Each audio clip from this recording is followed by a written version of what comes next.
Rimuru está sendo cruel na criação do seu labirinto, e nem sequer percebe isso por causa do Veldora e da Ramírez. Outra coisa bem interessante é a ligação de Beretta e Diablo, que Rafael quase contou para o Rimuru aqui, mas que o anime não mostrou. Também temos as ambições de Rimuru, com ele nos revelando alguns dos seus planos bem interessantes para o futuro e para Tempest, principalmente ao redor dessa arena e labirinto que eles estão criando. Junto disso, muitas outras coisas foram cortadas do anime e é claro que eu venho falar para vocês, né, rapaziada? Então já aproveita e se inscreve no canal se você não for inscrito ainda, para me ajudar e, claro, apoiar o meu conteúdo. Deixa o gostei também para apoiar o vídeo e agora vamos para o conteúdo cortado. Quando chegou a hora de construir a arena, como o anime diz, normalmente teria demorado muito tempo, até anos, mas Rimuru em pessoa ajudou a mover a terra e processar a estrutura de metal do lugar, o que é claro acelerou muito esse processo. Além disso, por ter sido um empreiteiro geral em sua vida passada, Rimuru sabe de algumas coisas. Ele não é um especialista na área, mas por ter ajudado seus veteranos naquela época, hoje em dia ele sabe algumas coisas que podem ser úteis. Para acabar os buracos, Rimuru consumiu a terra, pedras e o que estivesse em seu caminho com Belzebu, e então fez a infraestrutura de aço a partir do seu estômago, já colocando ela lá para que eles construíssem em cima dela. Basicamente, o Rimuru cavou o buraco e deixou o esqueleto pronto. Assim, Gobi-Kyo e seus subordinados apenas construíram em cima disso e começaram a acelerar o processo. E só isso já cortou mais da metade do tempo de construção. E sobre mover o povo de Yurazânia para dentro do labirinto também foi muito fácil. Rimuru primeiro explicou para Alvis e Sofia sobre seus planos, e elas aceitaram rapidamente. E em seguida, elas convenceram todos os outros a também se mudar e ajudar na construção. Rimuru é basicamente o salvador deles. Ele deu abrigo, comida, segurança, um lugar para ficar no meio de todo aquele caos que estava acontecendo. Todos eles gostam muito dele, e por isso que eles foram tão ativos em ajudar ele a construir as coisas. Para eles, eles devem a Rimuru. Logo, nós temos a visita de Rimuru a Kuroubi, um personagem que já não aparecia há um bom tempo na obra, inclusive. Desde que ele saiu do elenco principal para se tornar um ferreiro, ele tem sido um personagem mais secundário, um assistente que aparece aqui e ali, mas não muito, bem de vez em quando. Mas é sempre legal ver que o autor não esqueceu dos personagens e Kuroubi ainda está aqui. A sala onde eles estavam não tinha apenas aqueles dois exemplos de equipamentos amaldiçoados. Não, muito pelo contrário, a sala inteira estava preenchida de coisas que matariam seus usuários caso eles as usassem de maneira errada. Vários itens poderosíssimos que claramente não são adequados para o público. Muitas coisas poderiam ser chamadas de amaldiçoada. Aquela sala poderia ser chamada de sala amaldiçoada, inclusive. O Kuroubi fez umas coisas e uns experimentos que não é brincadeira não. E embora o Rimuru não queira assumir responsabilidade por qualquer pessoa que use algum desses itens na cidade, para ele jogar no labirinto vai ser tranquilo, já que se alguém morrer no labirinto, bom, pelo menos se eles comprarem a pulseira da reencarnação, não tem problema para ele. Então basicamente ele está pegando o que ele não queria ter na cidade e jogando no labirinto. Acima disso, Rimuru não pediu esses itens para Kuroubi. Ele começou falando que seria uma pena se esses itens que são tão bons e feitos com materiais tão bons acabassem nunca sendo usados, que talvez ele possa encontrar donos adequados para eles, dizendo que seria um desperdício se nada fosse usado, sabe, jogando verde. E aí o Kuroubi, é claro, caiu na rede e colheu maduro, dizendo que Rimuru poderia então pegar o que quisesse dali. E o Rimuru fez isso para não se sentir culpado, porque, querendo ou não, se ele chegasse ali e pedisse as coisas, não é dele, o Kuroubi que fez, e o Kuroubi daria para ele, e ele se sentiria mal por isso. Então ele fez com que o Kuroubi quisesse dar para ele. Mas mesmo assim, depois disso, ele ficou bem culpado. Aqui também descobrimos que a essa altura, Kuroubi já superou Kaijin na arte da forja graças às suas habilidades há muito tempo, tanto que é por isso que Kaijin começou a se focar em outras áreas, sejam pesquisas e desenvolvimentos, e não mais como um ferreiro. E então temos a aparição dela, a Katana Negra de Rimuru, uma espada que não tem uma aura super poderosa, nem gera suas próprias magículas, sendo uma lâmina inteiramente focada na durabilidade, uma espada que nunca se quebraria nem entortaria, sendo feita para se ajustar perfeitamente às magículas do Rimuru. Essa espada permitirá que Rimuru seja desenfreado em suas batalhas e exiba um poder que ele nunca exibiu antes, porque até agora o poder de Rimuru é muito grande, então se ele lutasse com tudo que ele tem, o lugar ao seu redor seria devastado, mas com essa espada ele pode usar seus poderes nela e então usar ela, de forma que assim ele consiga dar tudo de si sem destruir tudo ao seu redor. Mas claro, ela ainda não está completa e ainda precisa absorver as magículas do Rimuru para evoluir e ascender à sua forma final. Atualmente ela já é lendária, mas quando ela evoluir ela ficará ainda mais poderosa. Além disso, aqui é dito que eles estão desenvolvendo outros projetos que usam aqueles cristais mágicos redondos que eles citaram aqui no anime, dizendo que esses cristais mágicos terão uma certa importância na criação de equipamentos e armas, inclusive essa própria espada no futuro. Mas Rimuru ainda não nos revela o que é isso. Mas isso é apenas o começo da ambição de Rimuru, meus amigos. Com esses itens dos tesouros do labirinto, os aventureiros podem ganhar um jackpot ou uma morte. Ao ganhar esses tesouros não avaliados e potencialmente perigosos, Rimuru quer que quando os aventureiros voltem para a superfície, eles levem esses tesouros e espólios para um lugar feito por ele mesmo, onde eles poderiam avaliar esses itens e descobrir se é bom ou não, e assim a equipe de Tempest se ofereceria para comprar esses mesmos itens, fazendo assim o dinheiro circular em Tempest. Dessa forma, os aventureiros poderiam se livrar de bombas indesejadas, poderiam conseguir algo bom e o dinheiro continuaria rodando, e mais aventureiros viriam para o labirinto querendo um item útil, e enquanto não ganham um item útil, eles vendem o item ruim. Com isso em mente, Rimuru decidiu que o lado sudeste da cidade terá a arena de batalha e o labirinto, e ele acabará por influenciar os seus arredores, com instalações baratas, sejam pousadas, restaurantes ou até armas e armaduras. Dessa forma,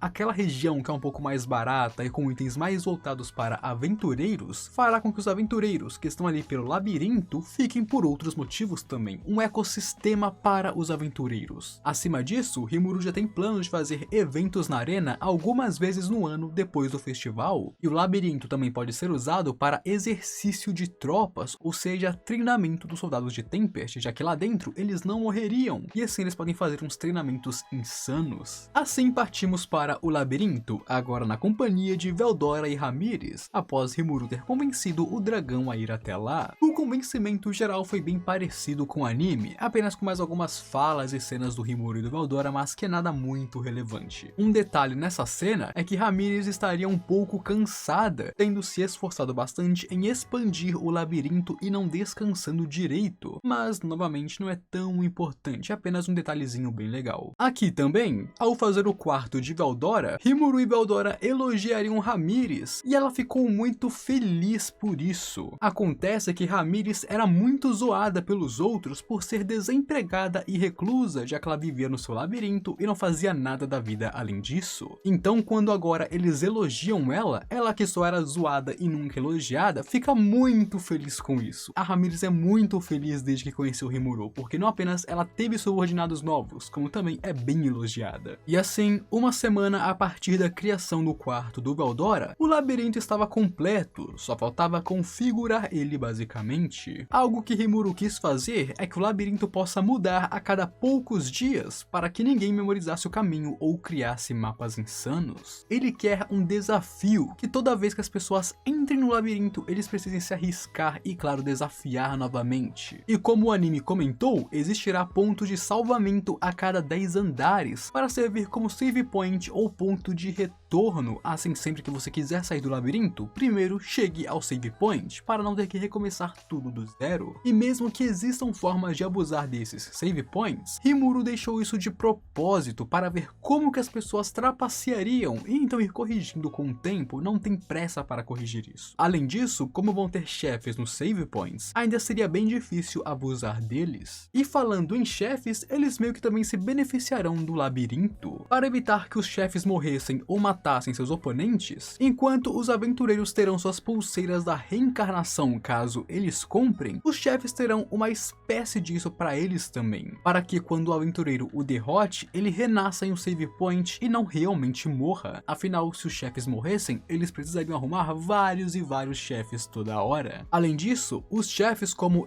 espécie de subordinados da Ramírez não precisarão de pulseiras, já que pessoas que são subordinadas a Ramírez estão meio que seguras no labirinto, apenas por ser ligado a ela você meio que já tem essa imortalidade. Por isso também que ela queria tanto a Beretta, porque a Beretta antes não se beneficiava disso, ela ainda poderia morrer no labirinto, mas agora que ela é uma subordinada da Ramírez diretamente, ela dentro do labirinto é basicamente imortal. E além das pulseiras de reencarnação, Ramírez também criou alguns apitos de retorno, que basicamente em uma emergência, ao soprar o apito, você é transportado de volta para a superfície. E mesmo que tudo isso seja bom, o Rimuru já está pensando na dor de cabeça que será pessoas achando que podem reviver fora do labirinto, apenas porque dentro dele eles podem. E a resposta para isso é não. Fora do labirinto, esses itens de apito e pulseiras são inúteis. Mas, no geral, a estrutura do labirinto agora está pronta. Na cena onde o Rimuru passa a guarda de Beretta para Ramírez, ele pensaria que tudo acabou da maneira como Beretta queria, se perguntando como que ela aprendeu a agir dessa maneira, sendo tão inteligente e astuta. Aqui, Rafael estava prestes a responder Rimuru isso, mas ele, em mais um dos seus momentos idiota, calou a boca da sua habilidade. Mas, claro, isso foi o autor não querendo que Rimuru descobrisse sobre Diablo ainda. No momento, Rimuru ainda não sabe que Diablo é um primordial, e apenas por sua própria burrice, porque sempre que Rafael tenta falar isso pra ele, ele corta Rafael. E claro, o autor faz isso de propósito. E o que Rafael ia falar aqui é que Beretta meio que aprendeu isso com ele, ou herdou isso dele, já que ela é da linhagem demoníaca preta, a linhagem do Diablo. Onde aqui, quando a Beretta passou a ser uma subordinada de Ramírez e basicamente imortal dentro do labirinto, Rimuru veria como isso é muito vantajoso para os subordinados de Ramírez mais do que para ela. E então ele pensaria que seria bem temível se Ramírez criasse um exército de monstros imortais dentro do seu labirinto, torcendo muito para que ela nunca faça isso, porque seria com certeza desastroso. E enquanto o grupo planejava o labirinto e suas armadilhas, Rimuru começou a perceber que o labirinto estava ficando bem ameaçador,